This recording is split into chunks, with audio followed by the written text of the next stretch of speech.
Welcome to this episode of the Sports Detective Podcast Show. My name is James Williams, and today is Shai Gilgeous-Alexander a lock for this year's NBA MVP award? So the reason we are talking about this, we're recording this the day that the NBA is returning from their All-Star break, but all the stats that I'm going to be sharing with you later in this video are taken basically at the All-Star break. So basically 2/3 roughly through the NBA season. And right now, SGA is an overwhelming favorite to win this year's MVP. I'll go ahead and first show you guys the current betting odds for SGA to win MVP compared to second place, Nikola Jokic. We can't escape him from this award, guys. He's always creeping at the top. SGA minus 440 to win MVP. Jokic behind him at plus 300. Keep in mind here that for people that aren't bettors, that's like an overwhelming favorite. Now, it's not like insurmountable. It's not like minus 800, but it would take a lot from these betting odds right now for SGA to lose this award based off the betting odds. But also, ESPN did an MVP straw poll about who should win MVP this year at the All-Star break, and these were the results. Out of 100 total votes, SGA had 70 first place votes, Jokic with 30. That's basically flipped for the second place votes, except for one person put Giannis at second place. One person had Jokic at third place. So you can see there from that voting there, Jokic, overwhelming favorite so far, or excuse me, SGA, overwhelming favorite to win the MVP so far.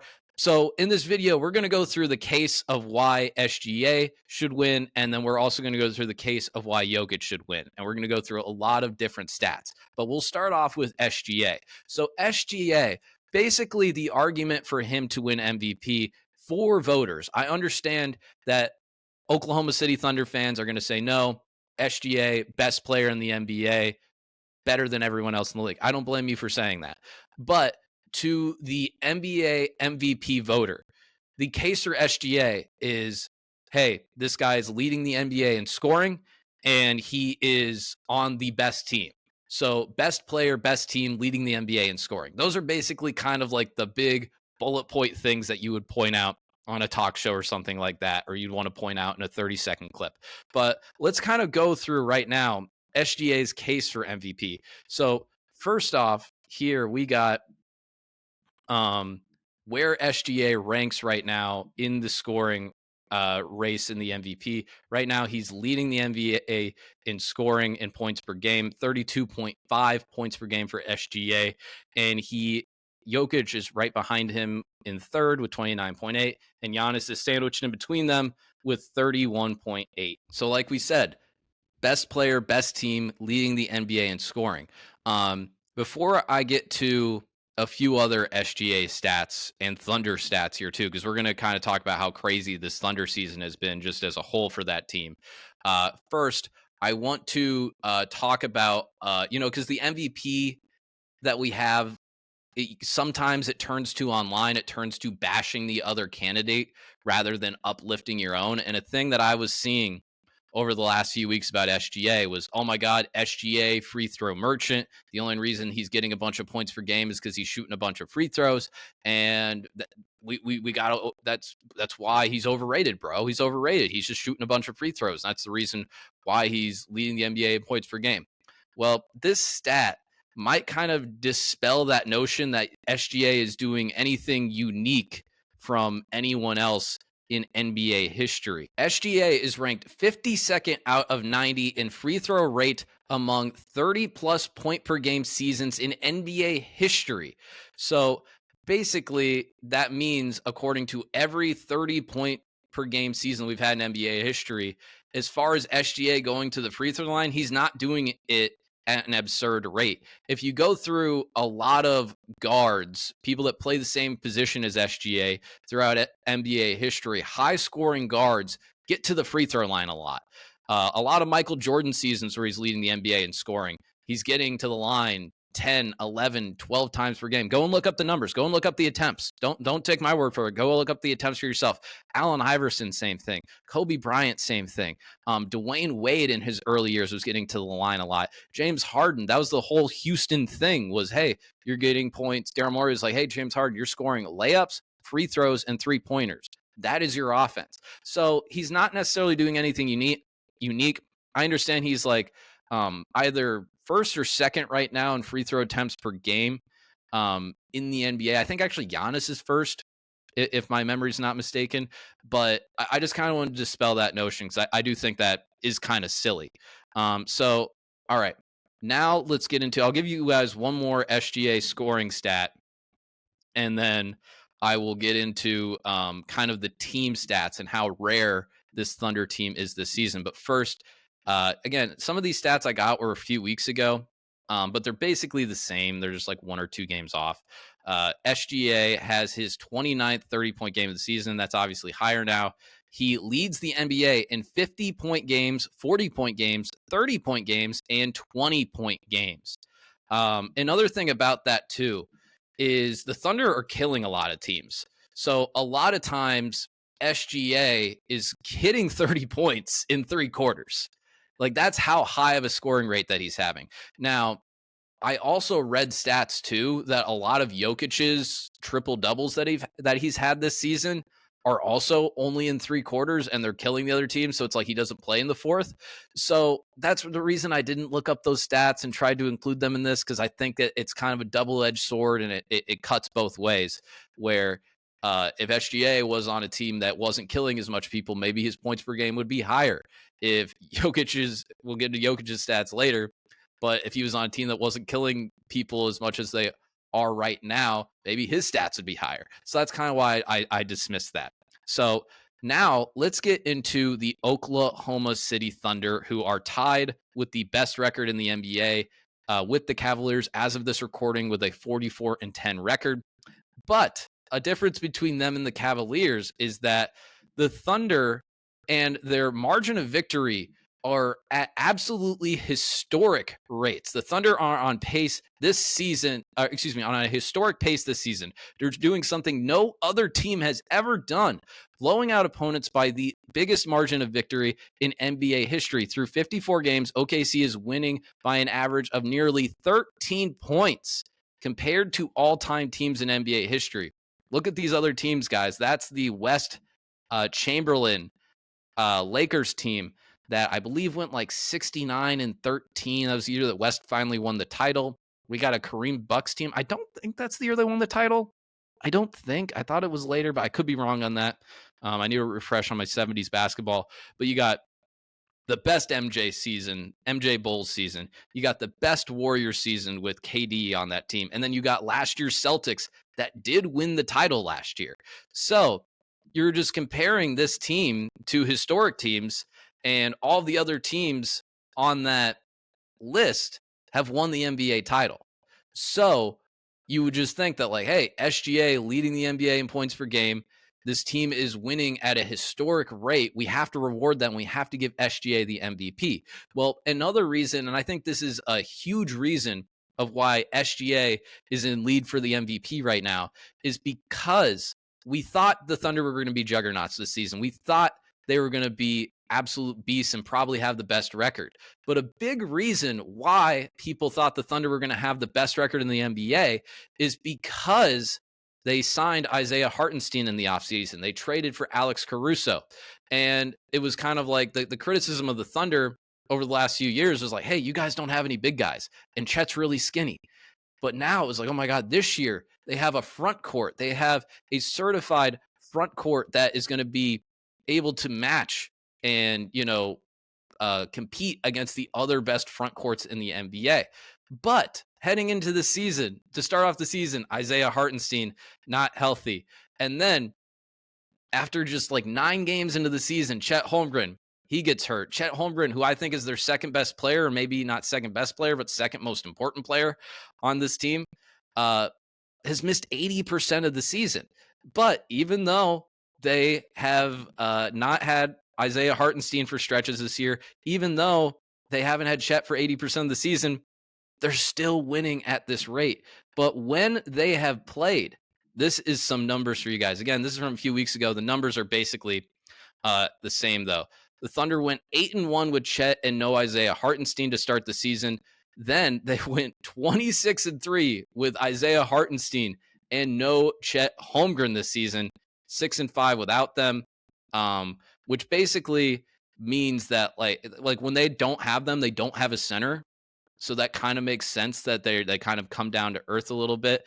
And that was at after game 49 of the season. So to give you a little bit more context, they've went 4-1 total as a team since that tweet was posted.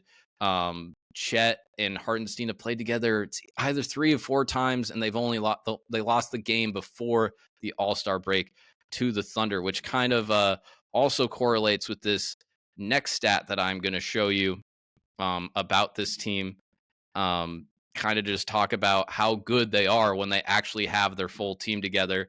Again, they're 39-9 according to this tweet, but now they're 44-10. 15-0 at home when Holmgren and Hartenstein both play. They also too with that number, they're like 17 or 18-0 now. 17-1 versus the East. That number is also improved, and 1-0 versus the Bucks when they are completely healthy, because they kind of got their pants pulled down in the IST.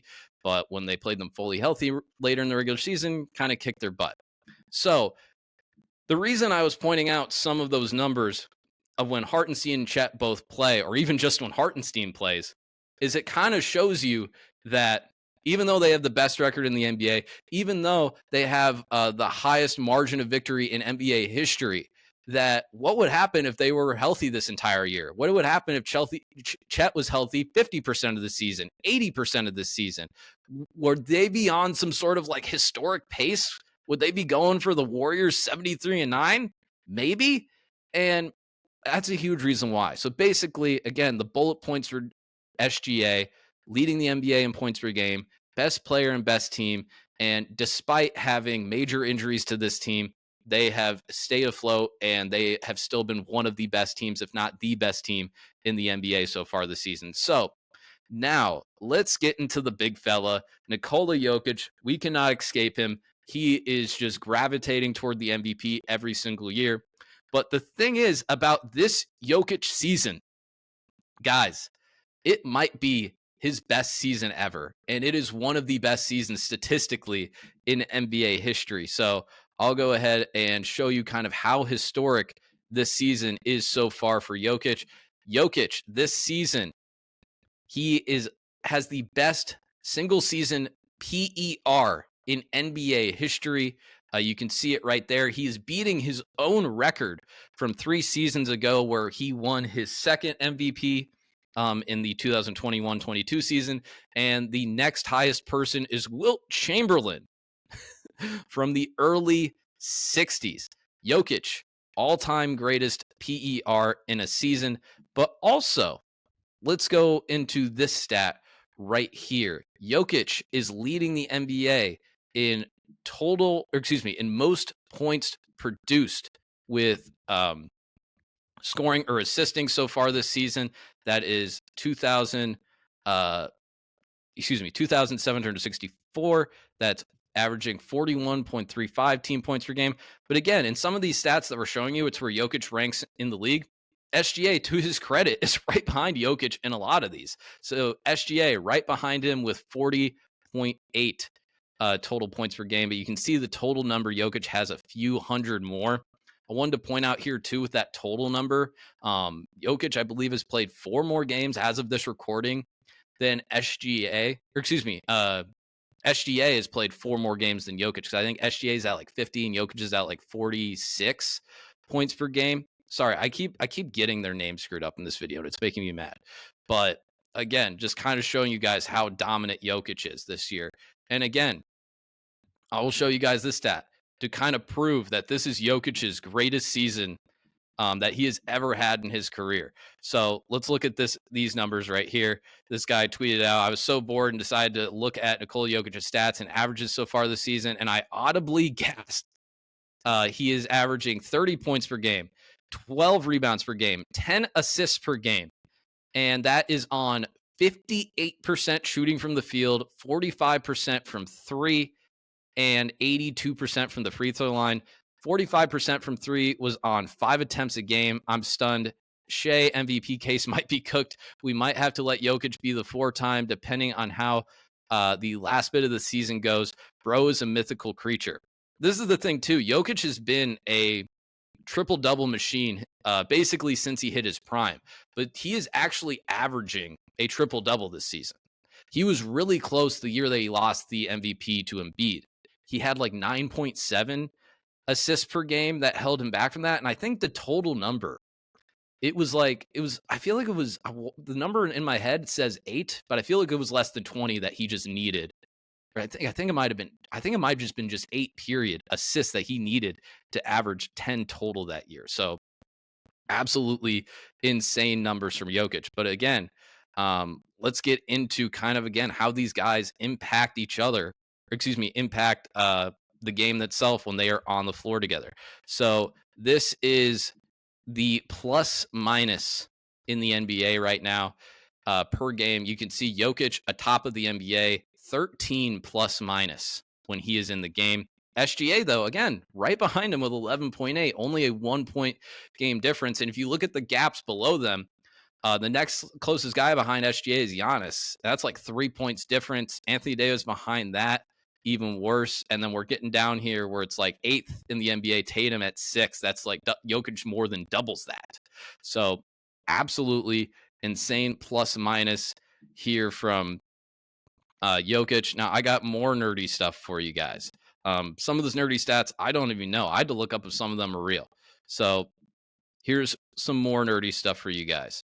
HNI, or every player with 500 plus minutes in 2024-25, sorted by average of the ranks in 8 catch-all stats.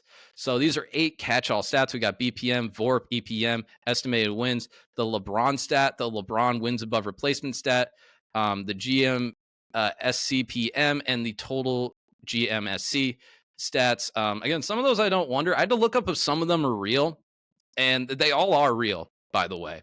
But still, basically, they averaged where all of these guys rank in accordance to the NBA in all of these. Jokic, 1.3, SGA, 1.8. And again, it's these guys, when you're going through all these stats, guys, it's these guys at the top, and then it's a wide margin, or a relatively wide margin with all the other guys in the league. You got Tatum there at 3, Giannis, Wemby at 5. Like it's these two guys at the top. And when you're looking at a lot of stats like this, it's Jokic 1, and then SGA is 2nd or 3rd right behind him. I'll add another thing here too. I think this is the last Jokic thing that I got. This is the same guy that gave us our last 2 stats here. Individually, Nikola Jokic still tops the NBA. So the comparison for him losing the MVP to SGA is probably 1962 Wilt. I believe I think that was the PER number that we said there too. Where Wilt Chamberlain averaged 50.4 points per game, 25.7 rebounds, losing the MVP to Bill Russell. Not the first time voters have emphasized team success over individual performance.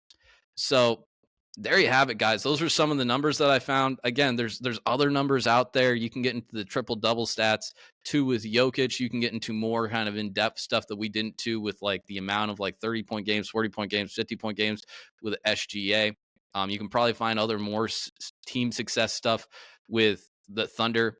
Now, with all of this stuff being said, both these guys obviously worthy of the MVP so far this season. As someone that's followed the NBA this entire season, I can't believe I'm saying it. I'd still give it to Jokic. If I had a vote, I would give it to Jokic right now, because if you started watching the Nuggets at the beginning of this season, they did not get off to a hot start. And that was something that I did a video about a few games into the season. I was like, hey, I don't think this Nuggets team is going to be as good as this team as we think. I don't think this is going to be just like the average Nuggets team that we've seen the last few years. And I don't know if I consider this team even a title contender. And you know what happened since I did that? Jokic realized that stuff because he was having his typical Jokic numbers to start the season, where he's typically like 25, 12, and like anywhere from like 7 to 9 assists. And that's kind of how Jokic wants to play for the most part. But then he kind of realized, oh crap, if we're going to win games, if we're going to get back to being a title contender, I have to step my game up. I have to shoot more. I have to have the most touches in the NBA. I have to average a triple double. And that's exactly what he has done this entire season. He's gotten Russell Westbrook to work around him when we thought he was www.washed.com. All of these young guys, it doesn't matter. Whoever you put around Nikola Jokic, I was kind of like Christian Brown. Are we really sure this guy's going to replace KCP in the starting lineup? They're not going to miss a beat. Haven't missed a beat. Julian Strother, Peyton Watson, all these young guys are really going to rely on these guys. Still the best, one of the best teams in the league. It's absolutely incredible what Nikola Jokic is doing. He didn't have an all-star on his team when SGA had Jalen Williams. Now, that was probably a thing where Jalen Williams mostly got in because they were the best team in the West. But he's never had an all-star his entire career. This is his best season of his career. And I just have to put my hands up and be like, he's got it. That's what I would say right now. Again, with that being said, though, I will acknowledge this. SGA is probably going to win it. We went through the odds at the beginning. We went through the straw poll at the beginning. He's probably going to win it unless his scoring falls off or the Thunder, start losing more games. But if the Thunder, I think, get 63, 64, 65 wins, I think SGA is a lock for this award. But I will say, with that being said, though, with that, this will be the last point I have, and then we'll get out of here because we've been talking for like over 20 minutes. I do think it's going to be really hilarious just looking back, in 10, 15, 20 years at Jokic's career, because who knows, this might be the last year he'd have a chance to win MVP. I don't know. But I think that the last best season that he had in his career was the 2022-2023 season. And that was the year that he lost the MVP to Embiid. And if you go back, again, it's similar to this year. He had crazy efficiency. He was incredibly close to getting a triple-double that year, or averaging a triple-double that year. And I just think it's funny that Jokic, in probably his two best years in the NBA, period, he's probably not going to win the MVP. So that's just kind of a last anecdote I had to add. I think it's funny that he's going to have his two best years. And also, too, if you don't think that was his best year or whatever, it's like they won the title that year. So I don't know. Maybe when he doesn't win MVP, he wins the title. Maybe that'll be a trend this year. But I do think the Thunder are tough to beat. So, again, if I missed any stats, or there's any other stats you want to add to this argument, feel free to drop them down low in the comments. Would love to hear some other stats that I missed or didn't find, or stuff that you guys find important. So with that being said, that's going to do it for this video here today. Thank you so much for watching. If you got to this point in the video, please hit that like button. Please hit subscribe if you haven't done so already. Subscribing to this podcast is the number one thing that you can do to support this show. It costs you absolutely $0. If you hit the bell icon, you'll get notifications every time we release a new video. And feel free to check out other videos on the Sports Detective Podcast channel page. There's probably going to be some other ones that you like. Thank you for watching. Bye.